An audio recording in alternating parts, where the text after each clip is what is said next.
এই প্রীতি তুমি তাড়াতাড়ি গাড়িতে বসো, আমরা এখন ঘুরতে যাব। আরে ওয়াও মোটরসাইকেল, এই মোটরসাইকেল তো আমি উঠতে চাই, আমি আজকে ঘুরতে যাবো ওনাদের সাথে। আরে এই বেচি তুই কি এখান থেকে চলে যা। আরে বাচ্চারা তো পড়ে গেল, তারা আসলে আমি আসতেছি।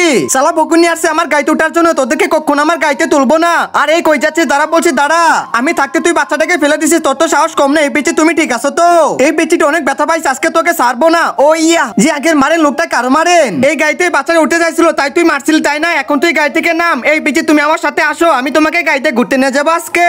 এ কি মজা, আঙ্কেল আমায় ঘুরতে নিয়ে যাবে? আরে ভাই ভাই এমন করবেন না প্লিজ, আমার গাড়ি আমাকে দিয়ে দেন, মারবেন না আমাকে।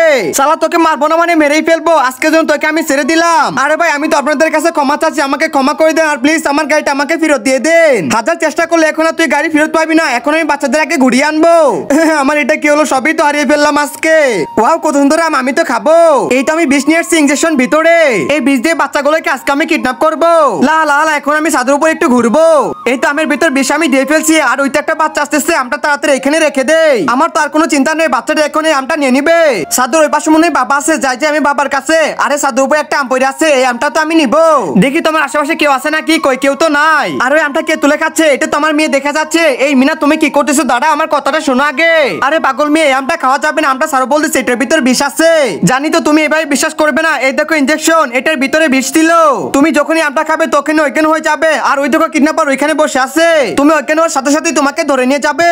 ও আচ্ছা কিডন্যাপার তাহলে এই কাজ, বাবা তুমি ইনজেকশনটা আমার কাছে দাও, ওই কিডন্যাপারকে আজকে মজা দেখাবো আমি। হ্যাঁ ঠিক আছে, তুমি ওইদিকে তাকে থাকো। ও ইয়া, আর আরে কি আমাকে ইনজেকশন মারলো, হাই এটা তো ওই পিছনে দেখা যাচ্ছে। এখন আমাকে এখান থেকে পালাইতে হবে। আর ওই পাগল কিডন্যাপার পালিয়ে কই যাচ্ছিস, আমাকে নিয়ে যা। হা হা হা পাগল, এই সবাই ভিডিও করা শুরু করো। আরে আরে আমার এখানে কে গুলি করলো রে, ভালো করে দেখ না। মানে ভাইজান আপনি ঠিক আছেন তো? আরে তোর কথা বাদ দে, সবাই তাড়াতাড়ি যাও, লোকটাকে ধরে নিয়ে আসো।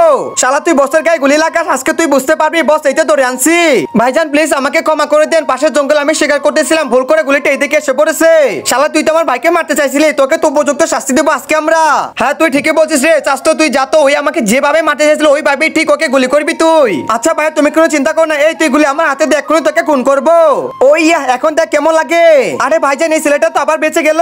চাস্তো আমি বুঝতে পারছি তুই লোকটাকে ইচ্ছা করে গুলি করিস না, তোকে শাস্তি পেতেই হবে। আজকে তো মনে হয় সবাইকে বড় ভাই মাইরে ফেলবে রে। আপনি যেভাবে বলেছিলেন ওইভাবে আমি মারছিলাম, তার মানে আমি তো কিছু বুঝলাম না। আপনাকে যেভাবে গুলি করছিল আপনি মরে নাই, ওইভাবে ওকে আমি গুলি করছি, ও মরে নাই। এর মধ্যে ছেলেটা একটু দোষে নাই, ওই তো গুলি চালানো শিখতে আসছিল বনে।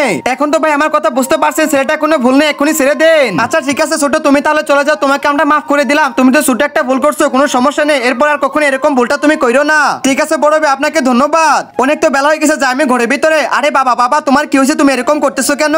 হাই হাই বাবা তো অসুস্থ হয়ে মাটিতে পড়ে গেছে। এই বাবা তুমি সবার উপরে বসো, আমি তোমার হাতটা এখনই সুন্দর করে টিপে দিচ্ছি। আরে আমার শরীর কে ধরছে রে? ওই ইয়া, যা এখান থেকে যা।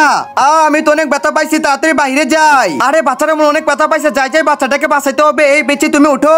বন্ধুরা বাবাকে বেশি ভালোবাসলে ভিডিওতে লাইক করে দাও, আর আমাকে বেশি ভালোবাসলে লাইক সাবস্ক্রাইব দুইটাই করে দাও। আর টাকাকে বেশি ভালোবাসলে কোনো কিছু করতে হবে না।